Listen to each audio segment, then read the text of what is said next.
Prenez place sur le monticule et bienvenue dans First Pitch, le podcast MLB des équipes de The Playoff FR. Le podcast, le calendrier de l'Avent. Et oui, nouvelle case aujourd'hui, case numéro 7. Je vous propose un petit voyage dans le temps. Alors, attachez vos ceintures, c'est parti.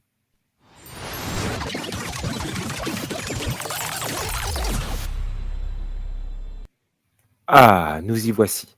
17 octobre 1989, San Francisco. Ça devait être une fête. La Californie du Nord avait rendez-vous avec son reflet, les Oakland Athletics contre les San Francisco Giants, les World Series en mode Battle of the Bay. D'un côté, les A's, monstres de l'American League, 99 victoires, une revanche à prendre après la défaite de 1988 face aux Dodgers. José Canseco, Mark McGwire, Rickey Henderson, Dave Stewart, une équipe qui semblait rouler pour le titre. En face, les Giants, les voisins d'en face, ceux du côté de San Francisco. 92 victoires, une première World Series depuis 1962. Will Clark, Kevin Mitchell, Matt Williams. Pas les favoris, mais tout ce qu'il faut pour jouer les troubles fêtes et offrir un cauchemar aux fans d'Oakland. Les deux premiers matchs à Oakland ont donné le ton. Game 1, victoire 5-0 des A's. Dave Stewart étouffe les Giants. Game 2, 5-1. Mike Moore domine. L'attaque d'Oakland fait le reste. Les A's mènent 2-0. La série semble déjà pencher d'un côté de la baie. Mais la beauté de ces World Series-là, c'est le décor. Une seule région, deux équipes.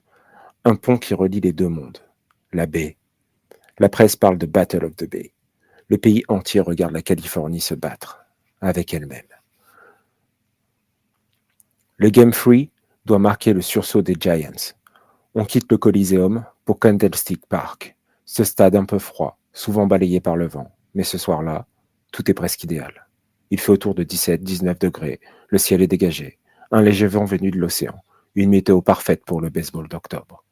Les portes s'ouvrent vers 15 heures.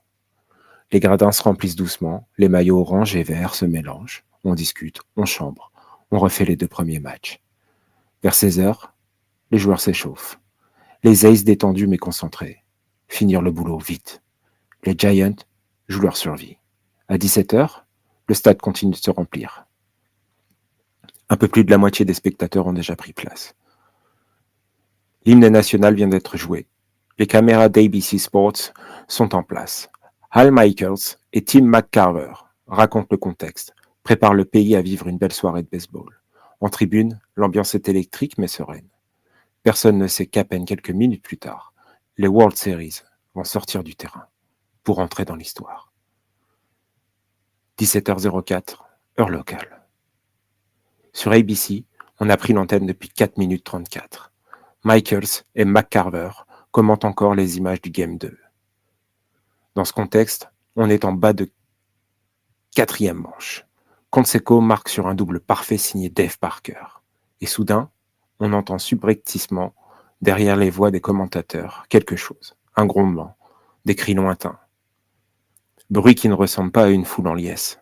L'image saute, le son se coupe, et la dernière phrase audible d'Al Michaels reste suspendue dans le vide. I'll tell you what, we are having a nerve. Écran noir. La pelouse vibre. Une onde brutale remonte du sol, comme si le stade entier avait été frappé par en dessous. Les gradins ondulent, les mâts d'éclairage oscillent comme des roseaux. Les câbles claquent dans l'air. Les spectateurs sursautent, se lèvent, crient. Certains encore dans les couloirs s'agrippent au mur. Sur le terrain, les joueurs se figent, puis courent vers les tribunes pour retrouver leur famille. Quelques secondes plus tard, Michaels revient, via une simple ligne téléphonique. We are still having it. This is a major earthquake and we are still here. Puis, nouvelle coupure. Pour des millions de téléspectateurs, silence. Le tremblement de terre de Loma Prieta vient de frapper. Magnitude 6,9. Environ 15 secondes de secousse. 15 secondes où le baseball disparaît. Et où tout le monde pense à une seule chose. Est-ce que ça va tenir ? Ironie tragique, moins de la moitié des 62 000 spectateurs ont déjà pris place. Le stade n'est pas encore plein.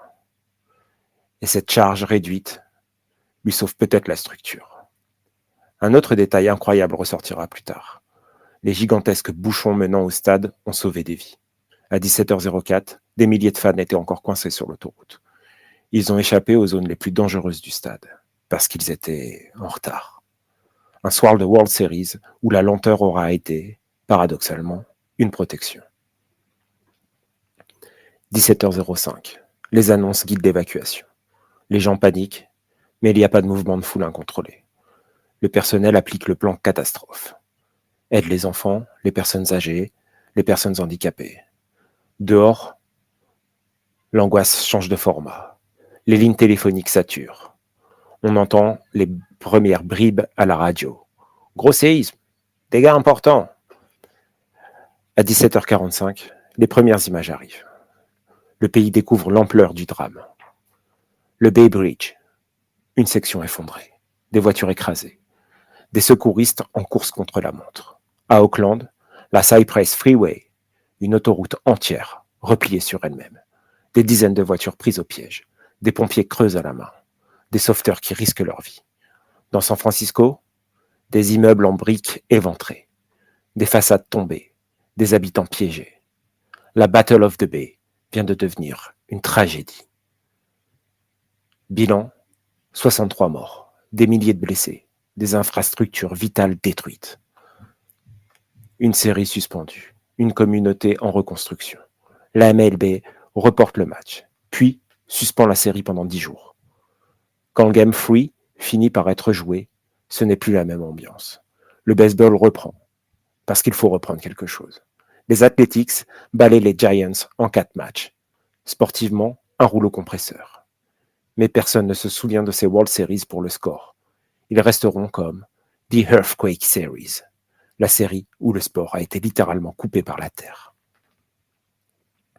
Après Loma Prieta, on a reparlé de normes sismiques, plan d'urgence, communication de crise. On a renforcé les stades, on a réévalué la résistance des infrastructures. On a pensé le rôle des plans d'évacuation. Et quand on regarde le Levi's Stadium, avec son ingénierie antisismique avancée, ses systèmes de communication redondants, ses protocoles testés régulièrement, on voit aussi l'héritage invisible de ce séisme.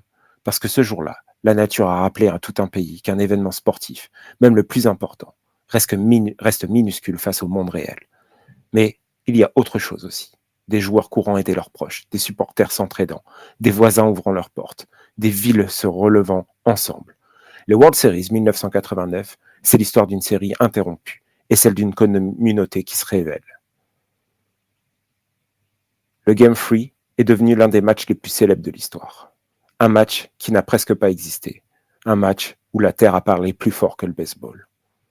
Voilà, le jour où, à 17h04 en direct, Al Michaels a commencé une phrase sur un match et a raconté, malgré lui, l'entrée brutale de la réalité au milieu du jeu. Et quelque part, entre deux lignes de stats de Dave Stewart, de Rickey Henderson, on garde tous en mémoire que ce 17 octobre 1989, la baie de San Francisco a vécu bien plus qu'un simple Game 3. Voilà, il ne me reste plus qu'à vous souhaiter joyeux Noël et vous dire à bientôt pour la prochaine case.